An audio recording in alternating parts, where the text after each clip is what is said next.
Welcome to the 2022 primary election videos, made possible by a partnership between Collin County Votes, which is an initiative of the Collin County Business Alliance, the Allen, Frisco, McKinney, and Plano Chambers of Commerce.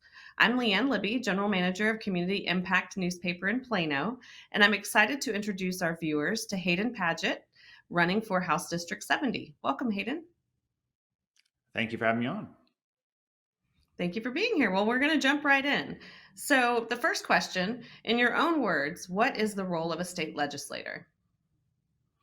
State legislators' job is to understand the problems that are faced by their constituents, figure out the appropriate level to solve those at. Should it be something that is solved at the federal level, at the state level, the local level, within a family or a neighborhood? And then to work with a body of colleagues, in this case, 149 other people, to find ways to solve those problems. And that's really the crux of it. Great. Well, so tell us, if elected, what would be your top 2 to 3 priorities? The top priorities for me are what I keep hearing from voters repeatedly. Number one is that people are really worried about property taxes, particularly as they see their home values going up in the last year, 2 years. They're really worried about the impact it's going to have on them next year.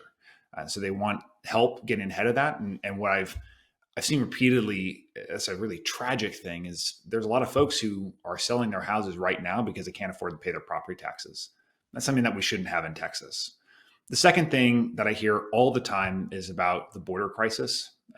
People are really worried about, frankly, our federal government not enforcing the laws that they're supposed to, or not enforcing them in the way that they're supposed to. And people are worried that if Texas doesn't do something about it, and something fast, it's going to become a really major problem, even more so than today.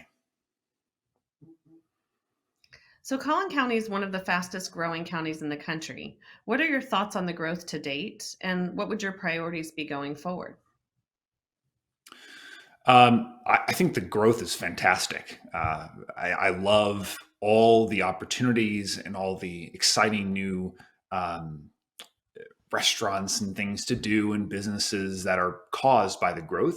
And so I'm really encouraged by what we see in Collin County. And I think it's a great result of decades of business and growth centered policies that have really paid off in the last decade or so. Priorities going forward, beyond the two that I've already mentioned, is what can we do to continue that progress? What can we do to continue having a great place to bring a business, to bring your family, to have great schools, so that that growth can continue and more people can share in the prosperity we have in Collin County? So from a business standpoint, what do you see as the top needs of the business community, and what would you do to help meet those needs to ensure continued economic growth? There's two levels of business needs that I've heard of from business owners. There's the short-term needs, and then there's longer-term needs, things that are kind of on the next horizon. In the shorter term, everyone is struggling with the after effects of the pandemic. Supply chain issues, shortages of workers. Right now, folks are really dealing with lack of staff because of COVID, people having to go home because Omicron is so infectious. So for right now, the priority is just supporting them as they navigate all the weirdness from the after effects of the pandemic, providing the kind of assistance that the community has always done in Collin County to help businesses thrive. So small businesses and large businesses. The other thing that we can do in the short term is continuing to invest in our education system. That's really a short term and a long term, but that's the core of the next generation of the workers that people are coming here for. We need to make sure we constantly are having those our students educated to meet the needs of tomorrow. And we have a couple really great programs we can go into that address that I'm really excited about. In the longer term, continuing to have an environment that facilitates innovation and new businesses. So investing in our infrastructure, which is an ongoing challenge and need and frankly headache, but is really important that we have to do. So roads and water. But it also means creating an environment that allows businesses to try new things. One of the cool initiatives that I've always been really excited about is what's going on in Frisco with Uber Lyft and the Uber Air program with like helicopter taxis, which is just awesome, or like autonomous shuttles. Things like that are small experiments, but lead to new opportunities in the future. So how can we continue to support those and create an environment where they succeed? So, speaking of transportation, what do you see as the biggest transportation issue facing Collin County, and how would you address it? Um, Two different factors of it. There's the county-wide part, and then there's city-specific. County-wide, the major issue is just as we continue to grow, and particularly continue to grow north in Collin County, we're going to need more highways and freeways to accommodate that. So very clearly, we're going to need to have something more robust than 380. We're going to have something that's probably more like a Sam Rayburn tollway up there. We're going to need to continue to extend our highways further north. So like the Dallas North Tollway is going to continue to go further north, and 75 needs to be continue invested in to keep it repaired and in good condition, so that we have thoroughfares for people who are moving north and building north to be able to come back down. And then within cities, the infrastructure inside of Plano specifically, where most of the district is located, is aging. The streets are in decent condition, but they're getting closer to the end of their life, and they do need to be repaired. So what can we do in the state to continue to support the city so that they can continue to invest? And Plano does a really, really good job there. I'm very happy with how the city government has handled our infrastructure in the city, but that needs to continue, that investment. So, the business community and many of the organizations representing it have prioritized promoting equity and diversity through their hiring practices, programs, and their community investments. Because Collin County is such a diverse area in every sense of the word, can you talk about what equity and diversity mean to you? So I'll start with the diversity part first. I work in technology, and so I work with people from all over the world.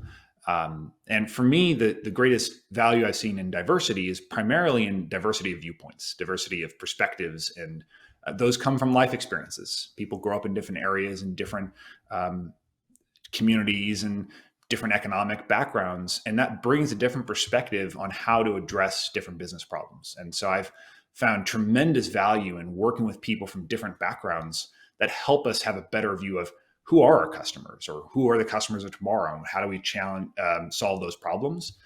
And so one of the practices that I do in my own business life and with my colleagues is making sure we're looking for people with diverse backgrounds so that we have those diverse perspectives to bring into the company and help us solve problems better. That's the primary way that I look at diversity. Equity for me means that everyone has an equal opportunity and an equal playing field that they're working on. So if someone, it's more about the work you do, your measure on that, and the success you have in hitting our business objectives, not who you are or where you came from. And so the equity is in, if you come in and you do a really good job, you have just the same opportunity to excel and to be rewarded as someone from a different place or a different background. That for me is what equity means. Thank you. Well, so last question. If you were talking to someone from outside of Collin County that was thinking of moving here or moving their business here, what would be your 30-second elevator pitch? So much. I don't know if I can get it in 30 seconds.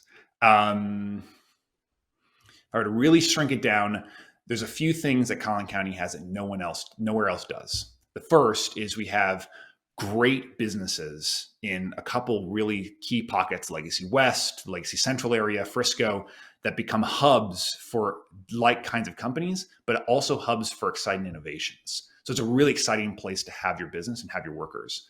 The second is that for your workers, it's a relatively low cost place, relatively low tax place with really excellent services, great infrastructure, great schools. All of that provides an environment where your workers want to come. And then finally, we have an education system here that emphasizes through community colleges and things like the Academy in Plano, different types of skills than you see in a normal classroom that help prepare the students today to be your workers tomorrow in a way that very few counties in the country have. Great. Thank you. Thank you so much. I wanted to thank you for being here and for sharing your thoughts with our viewers on important issues. Oh, it's my pleasure. Thank you again.